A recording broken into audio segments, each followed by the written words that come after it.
प्रथम सामुएल अध्याय 25। अनंतर सामुएल मले तहु समुदाय इस्राएल एकत्र होई तांको पई विलाप कले और रामास्थित तांकर गृहरे तांको कबर देले। पुणी दाऊद उठी पारण प्रांतर को गले। सेही समय मायोनस्थित जणे लोक कर्मिल रे व्यवसाय करुथला। से अति बड़ लोक और ताहार 300 मेष और 100 छागी थिले। पुणी से कर्मिल रे अपना मेषलोम छेदन करुथला। सेही मनुष्यर नाम नाबल और ताहार भार्यर नाम अबिगल। सेही स्त्री बुद्धिमती और रूपवती, मात्र सेही पुरुष कटुभाषी और कुकर्मकारी और से कालेब वंशज थिला। आउ नाबल अपना मेषर लोमछेदन करुछि बोली दाऊद प्रांतर रे शुणिले। तहिरे दाऊद 10 जन जुबांकु पठाइले और दाऊद सेही जुबा मानकु कहिले, तुम्हे माने कर्मिल को उठी नाबल कतिकी जाओ ओ मोहर नामरे ताहाकु नमस्कार जणाओ। पुणी ताहाकु एपरि कुह, तुम्हे चिरजीवी हुओ, तुम्भर मंगल हेउ, तुम्भ गृहर मंगल हेउ और तुम्भ सर्वस्वर मंगल हेउ। आम्भे शुणिलु तुम्भर लोमछेदक माने अछंती, तुम्भर मेषपालक माने एबे आम्भମାନଙ୍କ संगरे अछंती। आम्भे माने सेमानकर कोनोसी अपकार करिनाहु कि बा कर्मिले थिबा समय जाक सेमानकर किछि हजी नाही। तुम्भे आपना जुबा मानकु पचार, सेमाने कहिबे एहेतु एही जुबा माने तुम्भ दृष्टि अनुग्रह पाउंतु, कारण आम्भे माने शुभ दिन रे आसी अछु। विनय करूअछु, तुम्भ हस्तरे जहा आसे ता तुम्भे आपना दास मानकु और आपना पुत्र दाऊदंकु दियो। तहु दाऊदंकर जुबा माने जाई दाऊदंक नामरे नाबल को एही सब कथा कही ख्यात हेले। तहिरे नाबल दाऊदंकर दास मानकु उत्तर देई कहिला, दाऊद किए? जिस्र पुत्र किए? आजिकाली अनेक दास अछंती जो माने आपना आपना मुनिब ठारू बिगिड़ी बुलुछंती। तेबे मु कोन आपना रोटी और आपना जल और आपना लोमछेदक मानक निमंते हत पशु मानक मांस नहीं केउ आड़र अज्ञात लोक मानकु देवी? तहु दाऊदंकर जुबा माने आपना बाटरे फेरीगले और तांको निकटକୁ आसी सेही सब कथा तांको जणाइले। एथिरे दाऊद आपना लोक मानकु कहिले, तुम्हे माने प्रत्येके आपना आपना खड्ग बांध। तहिरे सेमाने प्रत्येके आपना आपना खड्ग बांधिले और दाऊद ही आपना खड्ग बांधिले। तहु दाऊदंकर पछरे उणाधिक 400 लोक गमन कले। पुणी 200 लोक सामग्री पाखरे रहिले। एथि मध्यरे जुबा मानक मध्यरु जणे नाबल रो भार्या अबिगल को जणाई कहिला, देख दाऊद आम्भମାନଙ୍କ कर्ताଙ୍କୁ मंगलवाद करिबा निमंते प्रांतरରୁ दूत मानकु पठाइथिले। तहिरे से सेमानकु खाई गोड़ाइले। मात्र सेही लोक माने आम्भମାନଙ୍କର बड़ उपकारी। पुणी आम्भे माने क्षेत्र रे सेमानक संगे थिबा जे आम्भମାନଙ୍କର कोनोसी अपकार होई नाही कि आम्भे माने किछि हराई नाउ। आम्भे माने सेमानक संगे मेष जगिबार समय जाक सेमाने रात्रि रे ओ दिन रे आम्भମାନଙ୍କ प्रति प्राचीर स्वरूप थिले।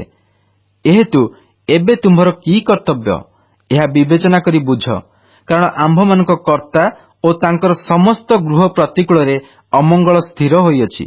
मात्र से एपरि पापाधन संतान जे तांकु केही किछि कहि न पारे। तेणु अबिगल शीघ्र 200 रोटी और 2 कुंपा द्राक्षारस और 5टी कटा मेष और 5 गौणी भजा शस्य और 100 पेंडा द्राक्षाफल और 200 डिम्बुरी चक्ति नहीं गध मानक उपरे नदिला। पुणी से अपना जुबा मानकु कहिला, मोहर आगे आगे चाल। देख मु तुम मानक पछे पछे जाउअछि। मात्र से अपना स्वामी नाबल को यह जणाइला नहीं। ए रूपे से गर्धब उपर चढ़ी पर्वत उहाड़ निकटକୁ आसन्ते देख दाऊद और तांकर लोक माने अबिगल सम्मुखरे उपस्थित हेले और से सेमानकु भेटिला। पूर्वरे दाऊद कहिथिले, मु एइटार प्रांतर रे थिबा द्रव्य सबु खाली मिच्छरे जगिली। एहार सबु द्रव्यरु किछि हरण होई नाही, मात्र से भल पालटे मोर मंद करिअछि। एहार जहा किछि अछि से सब मध्यरु जेबे सकाळ आलुओ पर्यंत गोटिए पुरुष पिला अवशिष्ट रखे, तेबे सदाप्रभु दाऊदंकर शत्रु मानकु सेही दंड मध्य तहिरु अधिक देउंतु। एणु अबिगल दाऊदंकु देखन्ते शीघ्र गर्धबरु ओह्लाई दाऊदंक सम्मुखरे मुह माड़ी पड़ी भूमिष्ठ प्रणाम कला। पुणी तांको चरणरे पड़ी कहिला, हे मोहर प्रभु, ମୋ ଉପରେ ମୋର ଉପରେ ହିଁ ସେହି ଅପରାଧ ବର୍ତ୍ତୁ। ଆପଣ ଦାସୀକି ଆପଣଙ୍କ କର୍ଣ୍ଣଗୋଚରରେ କହିବାକୁ ଦେଉନ୍ତୁ ଓ ଆପଣ ଦାସୀର କଥା ଆପଣ ଶୁଣନ୍ତୁ।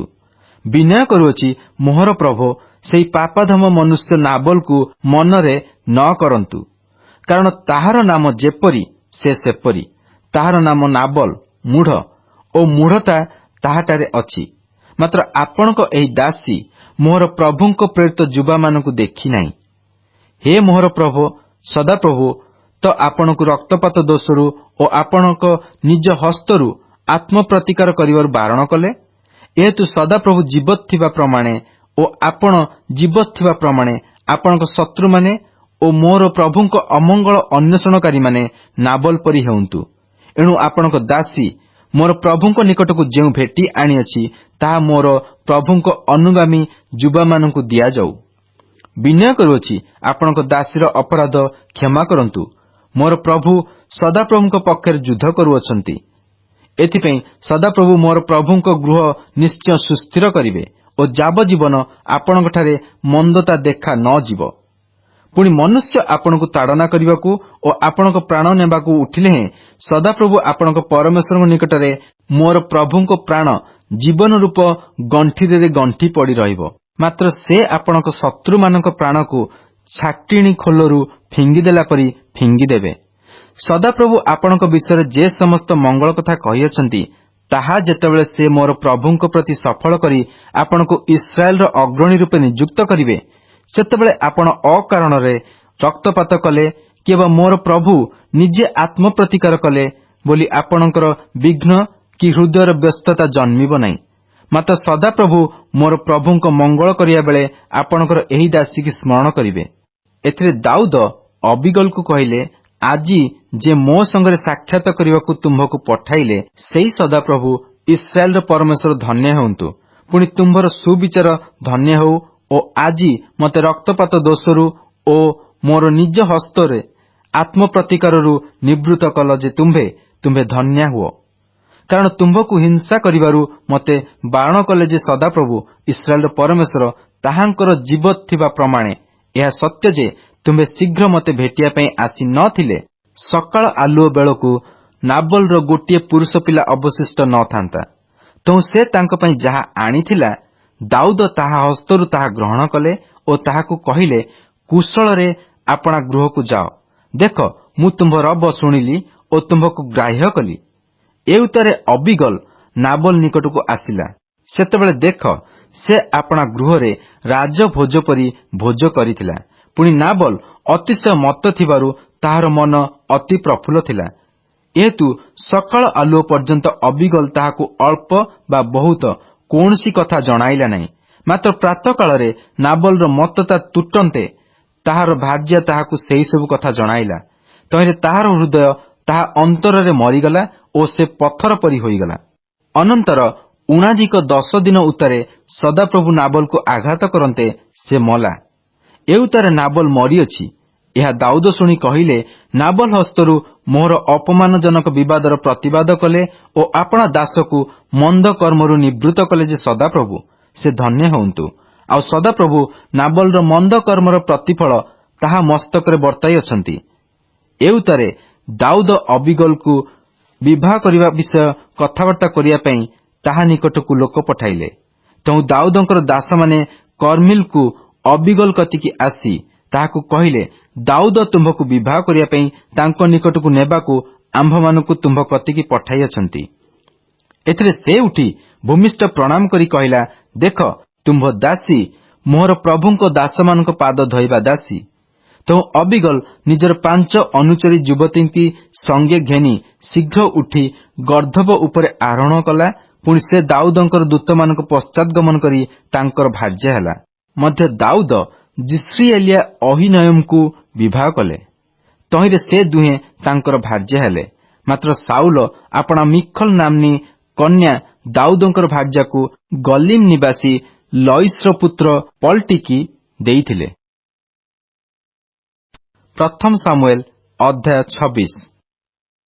ଅନନ୍ତର ସାଫିମାନେ ଗିବିଆକୁ ସାଉଲଙ୍କ କତିକି ଆସି କହିଲେ, ଦାଉଦ କଣ ମରୁଭୂମି ସମ୍ମୁଖସ୍ଥ ହକିଲା ପର୍ବତରେ ଆପଣଙ୍କୁ ଲୁଚାଇ ନାହିଁ। ଏଥିରେ ସାଉଲ ଉଠି ସିପ୍ ପ୍ରାନ୍ତରରେ ଦାଉଦଙ୍କୁ ଖୋଜିବା ପାଇଁ ଇସ୍ରାଏଲର 300 ବଛା ଲୋକ ସଙ୍ଗେ ନେଇ ସିପ୍ ପ୍ରାନ୍ତରକୁ ଗଲେ। ପୁଣି ସାଉଲ ପଥ ପାର୍ଶ୍ୱରେ ମରୁଭୂମି ସମ୍ମୁଖସ୍ଥ ହକିଲା ପର୍ବତରେ ଛାଉଣି ସ୍ଥାପନ କଲେ। ମାତ୍ର ଦାଉଦ ପ୍ରାନ୍ତରରେ ବାସ କରୁଥିଲେ। ପୁଣି ସାଉଲ ତାଙ୍କ ପଛେ ପଛେ ପ୍ରାନ୍ତରକୁ ଆସିଅଛନ୍ତି, ଏହା ସେ ଦେଖିଲେ। ଏଣୁ ଦାଉଦ ଚର ପଠାଇ ସାଉଲ ନିଶ୍ଚୟ ଆସିଅଛନ୍ତି ବୋଲି ଜାଣିଲେ। ଏଥିରେ ଦାଉଦ ଉଠି ସାଉଲଙ୍କର ଛାଉଣି ସ୍ଥାନକୁ ଆସିଲେ। ଆଉ ଦାଉଦ ସାଉଲଙ୍କର ଓ ତାଙ୍କ ସେନାପତି ନରର ପୁତ୍ର ଅବନରର ଶୟନ ସ୍ଥାନ ଦେଖିଲେ। ସାଉଲ ଶଗଡ଼ବନ୍ଦୀ ସ୍ଥାନ ମଧ୍ୟରେ ଶୋଇଥିଲେ ଓ ତାଙ୍କର ଚାରିଆଡ଼େ ଲୋକମାନେ ଛାଉଣି କରିଥିଲେ। ଏଥିରେ ଦାଉଦ ହିତ୍ୟ ଅହିମେଲକକୁ ଓ ସରୁୟାର ପୁତ୍ର ଯୋଆବର ଭ୍ରାତା ଅବିଷୟକୁ ଉତ୍ତର ଦେଇ କହିଲେ, ମୋ ସଙ୍ଗରେ ଛାଉଣିକି ସାଉଲଙ୍କ ନିକଟକୁ କିଏ ଯିବ? ତହିଁରେ ଅବିଷୟ କହିଲା, ମୁଁ ତୁମ୍ଭ ସଙ୍ଗେ ଯିବି। ତହୁଁ ରାତ୍ରି ବେଳେ ଦାଉଦ ଓ ଅବିଷୟ ଲୋକମାନଙ୍କ ନିକଟକୁ ଗଲେ। ଆଉ ଦେଖ, ସାଉଲ ଶଗଡ଼ବନ୍ଦୀ ସ୍ଥାନ ମଧ୍ୟରେ ଶୟନ କରି ନିଦ୍ରିତ ହୋଇଅଛନ୍ତି।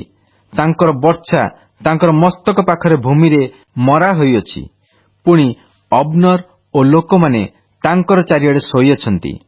ସେତେବେଳେ ଅବିଷୟ ଦାଉଦଙ୍କୁ କହିଲା, ପରମେଶ୍ୱର ଆଜି ଆପଣଙ୍କ ଶତ୍ରୁକୁ ଆପଣଙ୍କ ହସ୍ତରେ ସମର୍ପଣ କରିଅଛନ୍ତି। ଏଣୁ ଏବେ ଏହି ବର୍ଚ୍ଛାରେ ତାହାକୁ ଆଘାତ କରି ଏକାଥରକେ ଭୂମିରେ ବିଦ୍ଧ କରିବାକୁ ମୋତେ ଅନୁମତି ଦିଅନ୍ତୁ। ମୁଁ ତାହାକୁ ଦୁଇଥର ଆଘାତ କରିବି ନାହିଁ। ଏଥିରେ ଦାଉଦ ଅବିଷୟକୁ କହିଲେ, ତାଙ୍କୁ ବିନାଶ କର ନାହିଁ, କାରଣ ସଦାପ୍ରଭୁଙ୍କ ଅଭିଷିକ୍ତର ପ୍ରତିକୂଳରେ କିଏ ହସ୍ତ ବିସ୍ତାର କରି ନିର୍ଦ୍ଦୋଷ ହୋଇପାରେ? ଆହୁରି ଦାଉଦ କହିଲେ, ସଦାପ୍ରଭୁ ଜୀବତ ଥିବା ପ୍ରମାଣେ ସଦାପ୍ରଭୁ ତାଙ୍କୁ ଆଘାତ କରିବେ, ଅବା ତାଙ୍କର ମରଣ ଦିନ ଉପସ୍ଥିତ ହେବ, କି ଅବା ସେ ଯୁଦ୍ଧକୁ ଯାଇ ବିନଷ୍ଟ ହେବେ। ମୁଁ ଯେ ସଦାପ୍ରଭୁଙ୍କ ଅଭିଷିକ୍ତଙ୍କର ପ୍ରତିକୂଳରେ ହସ୍ତ ବିସ୍ତାର କରିବି, ଏହା ସଦାପ୍ରଭୁ ମୋଠାରୁ ଦୂର କରନ୍ତୁ। ମାତ୍ର ତୁମ୍ଭେ ତାଙ୍କ ମସ୍ତକ ପାଖରୁ ବର୍ଚ୍ଛା ଓ ଜଳପାତ୍ର ନେଇ ଆସ, ଆମ୍ଭେମାନେ ଯିବା। ତହୁଁ ଦାଉଦ ସାଉଲଙ୍କର ମସ୍ତକ ପାଖରୁ ବର୍ଚ୍ଛା ଓ ଜଳପାତ୍ର ନେଲେ ଓ ସେମାନେ ବାହାରିଗଲେ। ମାତ୍ର ସମସ୍ତେ ନିଦ୍ରିତ ଥିବାରୁ କେହି ତାହା ଦେଖିଲା ନାହିଁ, କି ଜାଣିଲା ନାହିଁ, କି କେହି ଜାଗିଲା ନାହିଁ, କାରଣ ସମସ୍ତେ ନିଦ୍ରିତ ଥିଲେ, ଯେହେତୁ ସଦାପ୍ରଭୁ ସେମାନଙ୍କୁ ଘୋର ନିଦ୍ରାଗ୍ରସ୍ତ କରିଥିଲେ। ଏଉତରେ ଦାଉଦ ସେ ପାଖକୁ ଯାଇ ଦୂରରେ ପର୍ବତ ଶିଖରରେ ଠିଆ ହେଲେ। ସେମାନଙ୍କ ମଧ୍ୟରେ ବହୁତ ସ୍ଥାନ ଅନ୍ତର ଥିଲା। ଆଉ ଦାଉଦ ଲୋକମାନଙ୍କୁ ଓ ନରର ପୁତ୍ର ଅବନରକୁ ଡାକି କହିଲେ, ହେ ଅବନର, ତୁମ୍ଭେ କଣ ଉତ୍ତର ଦେବ ନାହିଁ? ତେବେ ଅବନର ଉତ୍ତର ଦେଇ କହିଲା, ରାଜାଙ୍କୁ ଡାକ ପକାଇବା ଲୋକ ତୁମ୍ଭେ କିଏ? ଏଥିରେ ଦାଉଦ ଅବନରକୁ କହିଲେ, ତୁମ୍ଭେ କି ଜଣେ ପୁରୁଷ ନୁହଁ? ଇସ୍ରାଏଲ ମଧ୍ୟରେ ତୁମ୍ଭ ପରି କିଏ ଅଛି? ତେବେ ତୁମ୍ଭେ କି ହେତୁ ଆପଣା ପ୍ରଭୁ ରାଜାଙ୍କୁ ଜଗି ରହିଲ ନାହିଁ? କାରଣ ତୁମ୍ଭ ପ୍ରଭୁ ରାଜାଙ୍କୁ ବିନାଶ କରିବା ପାଇଁ ଲୋକମାନଙ୍କ ମଧ୍ୟରୁ ଜଣେ ଆସିଥିଲା। ତୁମ୍ଭେ ଏହି ଯେଉଁ କର୍ମ କଲ, ତାହା ଭଲ ନୁହେଁ। ସଦାପ୍ରଭୁ ଜୀବତ ଥିବା ପ୍ରମାଣେ ତୁମ୍ଭେମାନେ ପ୍ରାଣଦଣ୍ଡ ଯୋଗ୍ୟ, କାରଣ ତୁମ୍ଭେମାନେ ସଦାପ୍ରଭୁଙ୍କ ଅଭିଷିକ୍ତ ତୁମମାନଙ୍କ ପ୍ରଭୁଙ୍କୁ ଜଗି ରହିଲ ନାହିଁ। ଏବେ ରାଜାଙ୍କ ବର୍ଚ୍ଛା ଓ ତାଙ୍କ ମସ୍ତକ ନିକଟରେ ଥିବା ଜଳପାତ୍ର କାହିଁ ଦେଖିଲ? ସେତେବେଳେ ସାଉଲ ଦାଉଦଙ୍କର ରବ ବାରି କହିଲେ, ହେ ମୋର ପୁତ୍ର ଦାଉଦ, ଏ କଣ ତୁମ୍ଭର ରବ? ତହିଁରେ ଦାଉଦ କହିଲେ, ମୋହର ରବ, ମୋହର ପ୍ରଭୁ ମହାରାଜ। ଆହୁରି ସେ କହିଲେ, ମୋର ପ୍ରଭୁ ଆପଣା ଦାସ ପଛେ ପଛେ କାହିଁକି ଗୋଡ଼ାଇ ଅଛନ୍ତି? ମୁଁ କଣ କରିଅଛି, ଅବା ମୋ ହାତରେ କେଉଁ ମନ୍ଦତା ଅଛି? ଏହେତୁ ଏବେ ମୋର ପ୍ରଭୁ ମହାରାଜ ଆପଣା ଦାସ କଥା ଶୁଣନ୍ତୁ। ଯେବେ ସଦାପ୍ରଭୁ ଆପଣଙ୍କୁ ମୋହର ପ୍ରତିକୂଳରେ ପ୍ରବର୍ତ୍ତାଇଥାନ୍ତି, ତେବେ ସେ ଉପହାର ଗ୍ରହଣ କରନ୍ତୁ। ମାତ୍ର ଯେବେ ମନୁଷ୍ୟ ସନ୍ତାନମାନେ ତାହା କରିଥାନ୍ତି, ତେବେ ସେମାନେ ସଦାପ୍ରଭୁଙ୍କ ସମ୍ମୁଖରେ ଶାପଗ୍ରସ୍ତ ହେଉନ୍ତୁ। କାରଣ ମୁଁ ଯେପରି ସଦାପ୍ରଭୁଙ୍କ ଅଧିକାରରେ ସଂଲଗ୍ନ ହୋଇ ନ ରହିବି, ଏଥିପାଇଁ ସେମାନେ ଆଜି ମୋତେ ତଡ଼ି ଦେଇ କହିଅଛନ୍ତି, ଯାଅ, ଅନ୍ୟ ଦେବଗଣର ସେବା କର। ଏହେତୁ ଏବେ ସଦାପ୍ରଭୁଙ୍କ ଛାମୁରୁ ଦୂରରେ ମୋହର ରକ୍ତ ଭୂମିରେ ପତିତ ନ ହେଉ। କାରଣ ଯେପରି କେହି ପର୍ବତରେ ତିତିରି ପକ୍ଷୀ ପଛେ ମୃଗୟା କରେ, ସେପରି ଇସ୍ରାଏଲର ରାଜା ଗୋଟିଏ ପଶୁର ଅନ୍ୱେଷଣରେ ବାହାର ହୋଇ ଆସିଅଛନ୍ତି। ଏଥିରେ ସାଉଲ କହିଲେ, ମୁଁ ପାପ କଲି, ହେ ମୋହର ପୁତ୍ର ଦାଉଦ, ଫେରିଆସ। ମୁଁ ତୁମ୍ଭକୁ ଆଉ ହିଂସା କରିବି ନାହିଁ, କାରଣ ଆଜି ମୋହର ପ୍ରାଣ ତୁମ୍ଭ ଦୃଷ୍ଟିରେ ବହୁମୂଲ୍ୟ ହେଲା। ଦେଖ, ମୁଁ ମୂର୍ଖତାର କର୍ମ କରିଅଛି ଓ ଅତିଶୟ ଭ୍ରାନ୍ତ ହୋଇଅଛି। ତହିଁରେ ଦାଉଦ ଉତ୍ତର ଦେଇ କହିଲେ, ମହାରାଜ, ଏ ବର୍ଚ୍ଛା ଦେଖନ୍ତୁ, ଯୁବାମାନଙ୍କ ମଧ୍ୟରୁ ଜଣେ ପାର ହୋଇ ଆସି ଏହା ନେଇଯାଉ। ପୁଣି ସଦାପ୍ରଭୁ ପ୍ରତ୍ୟେକ ମନୁଷ୍ୟକୁ ତାହାର ଧାର୍ମିକତା ଓ ବିଶ୍ୱସ୍ତତା ପ୍ରମାଣେ ଫଳ ଦେଉନ୍ତୁ। ସଦାପ୍ରଭୁ ଆଜି ଆପଣଙ୍କୁ ମୋହର ହସ୍ତରେ ସମର୍ପଣ କଲେ ହେଁ ମୁଁ ସଦାପ୍ରଭୁଙ୍କ ଅଭିଷିକ୍ତଙ୍କର ପ୍ରତିକୂଳରେ ହସ୍ତ ବିସ୍ତାର କରିବାକୁ ଇଚ୍ଛା କଲି ନାହିଁ। ଏହେତୁ ଦେଖନ୍ତୁ, ଆଜି ଯେପରି ମୋ ଦୃଷ୍ଟିରେ ଆପଣଙ୍କ ପ୍ରାଣ ବଡ଼ ହେଲା, ସେପରି ସଦାପ୍ରଭୁଙ୍କ ଦୃଷ୍ଟିରେ ମୋର ପ୍ରାଣ ବଡ଼ ହେଉ ଓ ସେ ମୋତେ ସମସ୍ତ କ୍ଲେଶରୁ ଉଦ୍ଧାର କରନ୍ତୁ। ଏଥିରେ ସାଉଲ ଦାଉଦଙ୍କୁ କହିଲେ, ହେ ମୋର ପୁତ୍ର ଦାଉଦ, ତୁମ୍ଭେ ଧନ୍ୟ, ତୁମେ ମହତ୍ କର୍ମ କରିବ ଓ ଅବଶ୍ୟ କୃତକାର୍ଯ୍ୟ ହେବ। ତେଣୁ ଦାଉଦ ଆପଣା ପଥରେ ଗଲେ ଓ ସାଉଲ ଆପଣ ସ୍ଥାନକୁ ଫେରିଗଲେ। ଗୀତ ସଂହିତା ଅଧ୍ୟାୟ 7। ଦାଉଦଙ୍କର ସିଗାୟନ। ଏହି ଗୀତ ସେ ବିନ୍ୟାମିନୀୟ କୁଶର କଥା ବିଷୟରେ ସଦାପ୍ରଭୁଙ୍କ ଉଦ୍ଦେଶ୍ୟରେ ଗାନ କରିଥିଲେ। ହେ ସଦାପ୍ରଭୁ, ମୋ ପରମେଶ୍ୱର, ମୁଁ ତୁମ୍ଭଠାରେ ଶରଣ ନେଉଅଛି। ମୋ ପଛେ ଗୋଡ଼ାଇବା ସମସ୍ତ ଲୋକଠାରୁ ମୋତେ ରକ୍ଷା କର ଓ ଉଦ୍ଧାର କର। ନୋହିଲେ ସେ ସିଂହ ପରି ମୋର ପ୍ରାଣ ବିଦୀର୍ଣ୍ଣ କରି ଖଣ୍ଡ ଖଣ୍ଡ କରିବ, ଉଦ୍ଧାର କରିବାକୁ କେହି ନଥିବ। ହେ ସଦାପ୍ରଭୁ, ମୋହର ପରମେଶ୍ୱର, ଯେବେ ମୁଁ ଏହା କରିଥାଏ, ଯେବେ ମୋ ହସ୍ତରେ ଅଧର୍ମ ଥାଏ, ଯେବେ ମୁଁ ଆପଣା ସଙ୍ଗେ ମିଳନରେ ଥିବା ଲୋକର ମନ୍ଦ କରିଥାଏ, ମାତ୍ର ଯେ ଅକାରଣରେ ମୋହର ବିପକ୍ଷ, ମୁଁ ତାହାକୁ ଉଦ୍ଧାର କରିଅଛି, ତେବେ ଶତ୍ରୁ ମୋହର ପ୍ରାଣ ପଛେ ଦୌଡ଼ି ତାହାକୁ ଧରୁ। ଆହୁରି ସେ ମୋ ଜୀବନକୁ ଭୂମିରେ ଦଳି ପକାଉ, ପୁଣି ମୋ ଗୌରବକୁ ଧୂଳିସାତ କରୁ। ହେ ସଦାପ୍ରଭୁ, ଆପଣା କ୍ରୋଧରେ ଉଠ, ମୋ ବିପକ୍ଷଗଣର କୋପ ପ୍ରତିକୂଳରେ ଆପଣାକୁ ଉଠାଅ ଓ ମୋ ପକ୍ଷରେ ଜାଗ୍ରତ ହୁଅ। ତୁମ୍ଭେ ବିଚାରର ଆଜ୍ଞା କରିଅଛ, ଗୋଷ୍ଠୀୟମାନଙ୍କ ମଣ୍ଡଳୀ ତୁମ୍ଭକୁ ବେଷ୍ଟନ କରନ୍ତୁ, ଆଉ ତୁମ୍ଭେ ସେମାନଙ୍କ ଉପରେ ଊର୍ଦ୍ଧ୍ୱକୁ ପ୍ରତ୍ୟାଗମନ କର। ସଦାପ୍ରଭୁ ଗୋଷ୍ଠୀୟମାନଙ୍କ ପ୍ରତି ବିଚାର ସାଧନ କରନ୍ତି। ହେ ସଦାପ୍ରଭୁ, ମୋହର ଧର୍ମ ଓ ମୋହର ଆନ୍ତରିକ ସରଳତାନୁସାରେ ମୋହର ବିଚାର କର। ଆହା, ଦୁଷ୍ଟମାନଙ୍କର ଦୁଷ୍ଟତାର ଶେଷ ହେଉ, ମାତ୍ର ତୁମ୍ଭେ ଧାର୍ମିକମାନଙ୍କୁ ସଂସ୍ଥାପନ କର। କାରଣ ଧର୍ମମୟ ପରମେଶ୍ୱର ଅନ୍ତଃକରଣ ଓ ମର୍ମର ପରୀକ୍ଷା କରନ୍ତି। ପରମେଶ୍ୱରଙ୍କଠାରେ ମୋହର ଢାଲ ଅଛି, ସେ ସରଳମାନଙ୍କୁ ପରିତ୍ରାଣ କରନ୍ତି। ପରମେଶ୍ୱର ଧର୍ମମୟ ବିଚାରକର୍ତ୍ତା। ହଁ, ସେ ପ୍ରତିଦିନ ଦୁଷ୍ଟଙ୍କ ପାଇଁ କ୍ରୋଧକାରୀ ପରମେଶ୍ୱର। ଯେବେ କୌଣସି ମନୁଷ୍ୟ ନ ଫେରିବ, ତେବେ ସେ ଆପଣା ଖଡ୍ଗ ଶାଣିତ କରିବେ। ସେ ଆପଣା ଧନୁ ନୁଆଇଁ ପ୍ରସ୍ତୁତ କରିଅଛନ୍ତି, ସେ ମଧ୍ୟ ତାହା ପାଇଁ ମୃତ୍ୟୁର ଅସ୍ତ୍ରଶସ୍ତ୍ର ପ୍ରସ୍ତୁତ କରିଅଛନ୍ତି। ସେ ଆପଣା ତୀର ସବୁ ଅଗ୍ନିର ତୀର କରିଅଛନ୍ତି। ଦେଖ, ସେ ଅଧର୍ମ ରୂପ ପ୍ରସବ ବେଦନାରେ ଆକ୍ରାନ୍ତ ହେଉଅଛି। ହଁ, ସେ ଅନିଷ୍ଟ ଗର୍ଭରେ ଧାରଣ କରି ମିଥ୍ୟା ପ୍ରସବ କଲା। ସେ କୂପ ଖୋଳି ଗଭୀର କରିଅଛି, ପୁଣି ସେ ଆପଣା ଚୋରା ଗର୍ତ୍ତରେ ପଡ଼ିଅଛି। ତାହାର ଉପଦ୍ରବ ତାହାର ନିଜ ମସ୍ତକରେ ବର୍ତ୍ତିବ ଓ ତାହାର ଦୌରାତ୍ମ୍ୟ ତାହାର ନିଜ ମୁଣ୍ଡରେ ପଡ଼ିବ। ମୁଁ ସଦାପ୍ରଭୁଙ୍କର ଧାର୍ମିକତାନୁସାରେ ତାହାଙ୍କର ଧନ୍ୟବାଦ କରିବି ଓ ସର୍ବୋପରିସ୍ଥ ସଦାପ୍ରଭୁଙ୍କ ନାମରେ ପ୍ରଶଂସା ଗାନ କରିବି। ପ୍ରଥମ ସାମୁଏଲ ଅଧ୍ୟାୟ 27। ଅନନ୍ତର ଦାଉଦ ମନେ ମନେ କହିଲେ, ଏବେ ମୁଁ କୌଣସି ଦିନ ସାଉଲଙ୍କ ହସ୍ତରେ ବିନଷ୍ଟ ହେବି। ପଲେଷ୍ଟିଆମାନଙ୍କ ଦେଶକୁ ପଳାଇ ରକ୍ଷା ପାଇବା ବିନୁ ମୋର ଆଉ କିଛି ଭଲ ଉପାୟ ନାହିଁ। ତହିଁରେ ସାଉଲ ଇସ୍ରାଏଲର ସମସ୍ତ ଅଞ୍ଚଳରେ ମୋତେ ଖୋଜି ଖୋଜି ନିରାଶ ହେବେ। ଏହି ରୂପେ ମୁଁ ତାଙ୍କ ହସ୍ତରୁ ରକ୍ଷା ପାଇବି। ଏ ଉତ୍ତାରେ ଦାଉଦ ଓ ତାଙ୍କ ସଙ୍ଗରେ ଥିବା 600 ଲୋକ ଉଠି ପାର ହୋଇ ମୟାକର ପୁତ୍ର ଆଖିସ୍ ନାମକ ଗାଥର ରାଜା ନିକଟକୁ ଗଲେ। ପୁଣି ଦାଉଦ ଓ ତାଙ୍କର ଲୋକମାନେ ପ୍ରତ୍ୟେକ ଜଣ ଆପଣା ଆପଣା ପରିବାର ସହିତ ଆଖିସ୍ ନିକଟରେ ଗାଥ ନଗରରେ ବାସ କଲେ। ବିଶେଷତଃ ଦାଉଦ ଓ ଜିସ୍ରିଏଲିଆ ଅହିନୋୟମ ଓ ନାବଲର ଭାର୍ଯ୍ୟା କର୍ମିଲିଆ ଅବିଗଲ ନାମ୍ନୀ ତାଙ୍କର ଏହି ଦୁଇ ଭାର୍ଯ୍ୟା ସେଠାରେ ବାସ କଲେ। ଏଣୁ ଦାଉଦ ଗାଥକୁ ପଳାଇଅଛି ଏହି କଥା ସାଉଲଙ୍କୁ ଜଣାଇ ଦିଆଯାନ୍ତେ ସେ ପୁନର୍ବାର ତାଙ୍କର ଆଉ ଅନ୍ୱେଷଣ କଲେ ନାହିଁ। ଅନନ୍ତର ଦାଉଦ ଆଖିସ୍କି କହିଲେ, ଯେବେ ମୁଁ ଆପଣଙ୍କ ଦୃଷ୍ଟିରେ ଅନୁଗ୍ରହ ପାଇଅଛି, ତେବେ ମୋହର ବାସ ନିମନ୍ତେ ଦେଶର ଲୋକମାନେ କୌଣସି ନଗରରେ ମୋତେ ସ୍ଥାନ ଦେଉନ୍ତୁ। କାହିଁକି ଆପଣଙ୍କ ଦାସ ଆପଣଙ୍କ ସହିତ ରାଜଧାନୀରେ ବାସ କରିବ? ତହିଁରେ ଆଖିସ୍ ସେହିଦିନ ତାହାକୁ ସିକ୍ଲଗ ନଗର ଦେଲା। ଏହି ହେତୁ ଅଦ୍ୟାପି ସିକ୍ଲଗ ଜିହୁଦା ରାଜାମାନଙ୍କ ଅଧିକାରରେ ଅଛି। ଦାଉଦ ପଲେଷ୍ଟିଆମାନଙ୍କ ଦେଶରେ ବାସ କରିବା ଦିନର ସଂଖ୍ୟା ସମ୍ପୂର୍ଣ୍ଣ 1 ବର୍ଷ 4 ମାସ ଥିଲା। ଏଥିମଧ୍ୟରେ ଦାଉଦ ଓ ତାଙ୍କର ଲୋକମାନେ ଯାଇ ଗଶୁରୀୟ ଓ ଗିସରୀୟ ଓ ଅମାଲେକୀୟ ଲୋକମାନଙ୍କୁ ଆକ୍ରମଣ କରୁଥାନ୍ତି।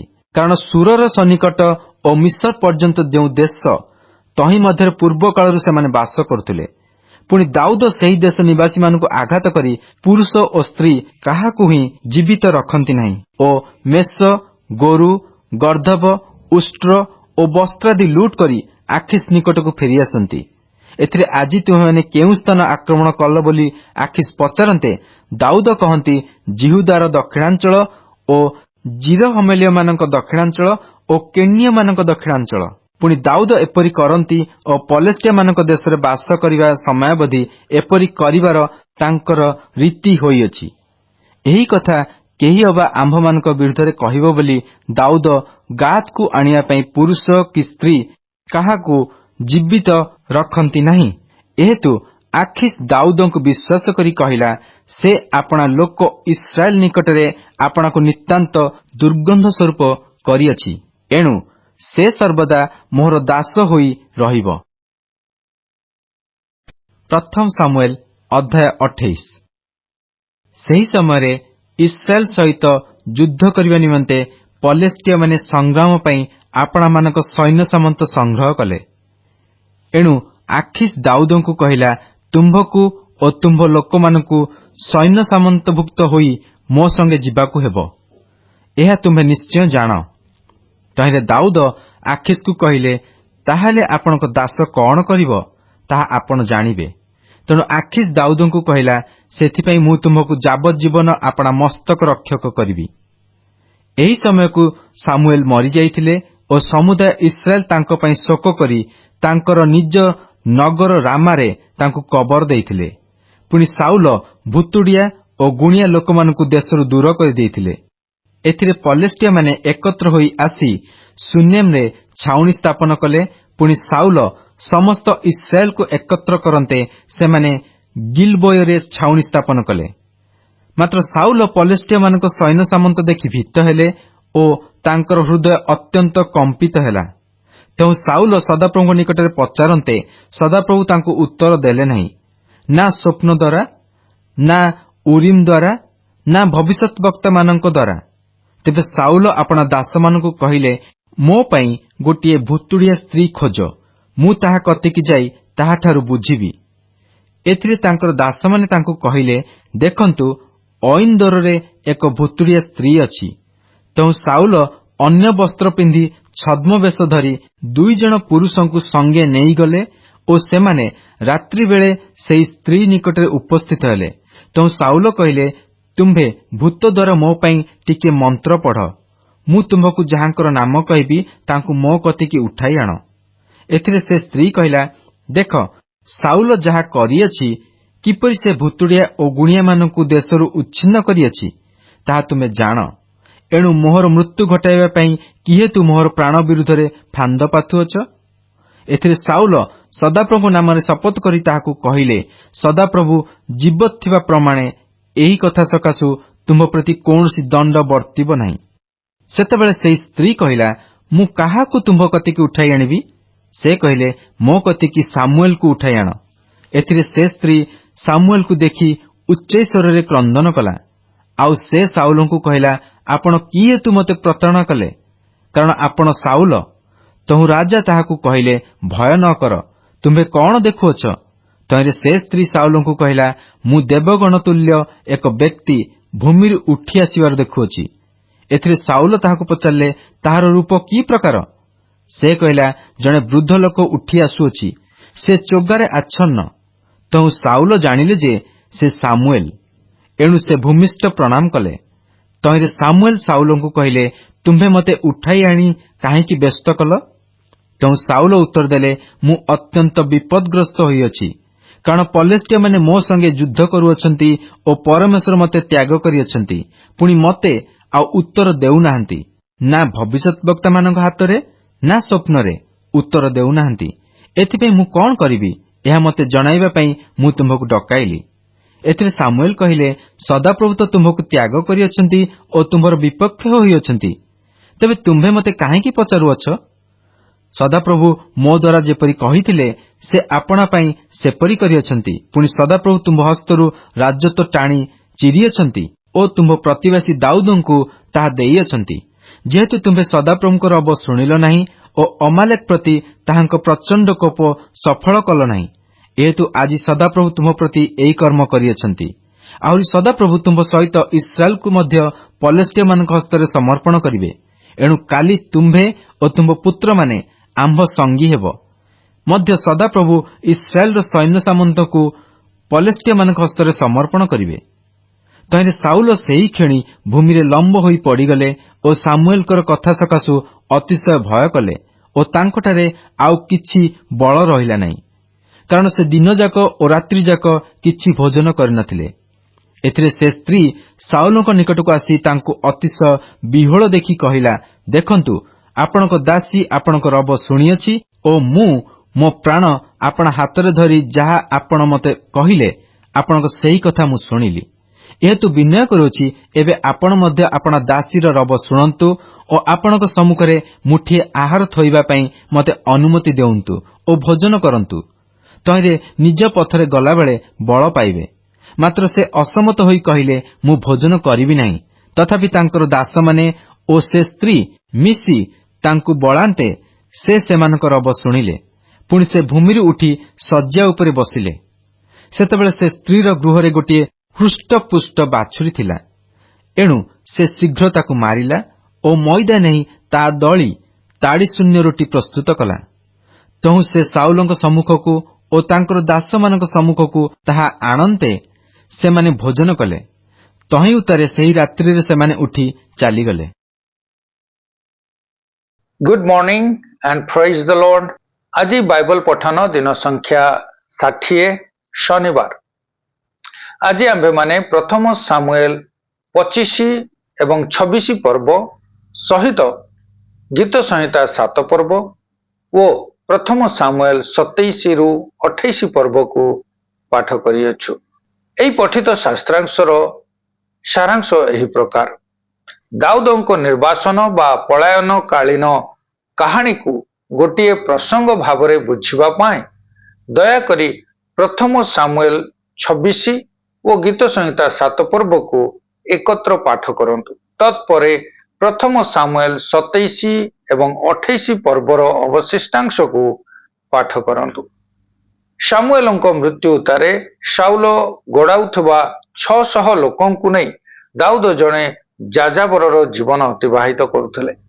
ଦାଉଦଙ୍କୁ ଧରିବା ନିମନ୍ତେ ସାଉଲ ତାଙ୍କର 3000 ସୈନ୍ୟଙ୍କୁ ନେଇ ସିଫ୍ ପ୍ରାନ୍ତରକୁ ଗଲେ। ଦାଉଦ ଅବିଷୟଙ୍କ ସହିତ ଛାଉଣି ମଧ୍ୟରେ ପ୍ରବେଶ କଲେ ଓ ତାଙ୍କ ପାଖରେ ସାଉଲଙ୍କୁ ବଧ କରିବାର ଆଉ ଗୋଟିଏ ସୁଯୋଗ ଥିଲା।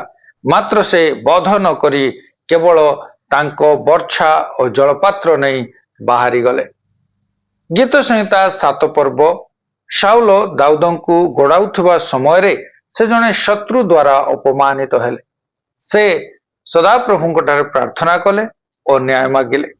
ଦାଉଦ ଜିହୁଦାର ପ୍ରାନ୍ତର ମଧ୍ୟରେ ପଳାୟନ କରି କରି କ୍ଳାନ୍ତ ହେଲେ ଓ ପଲେଷ୍ଟିୟମାନଙ୍କ ଦେଶକୁ ପଳାଇଗଲେ ଏବଂ ପଲେଷ୍ଟିୟମାନଙ୍କ ରାଜା ଆଖିସ୍ ତାଙ୍କୁ ରହିବା ପାଇଁ ସିକ୍ଲଗ ଦେଲେ।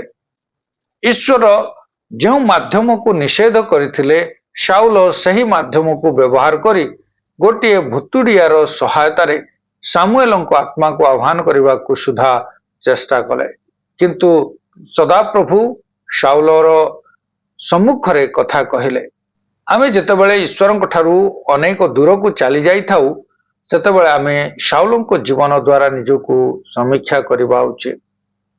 ଏହା ଥିଲା ଆଜିର ପଠିତ ଶାସ୍ତ୍ରାଂଶର ସାରାଂଶ। ପ୍ରଭୁ ଆମ ପ୍ରତ୍ୟେକଙ୍କୁ ଆଶୀର୍ବାଦ କରନ୍ତୁ। ଖ୍ରୀଷ୍ଟଙ୍କ ଠାରେ ଏକତ୍ର, ଆହା, ଏହା କି ଆଶୀର୍ବାଦର ବିଷୟ ଅଟେ।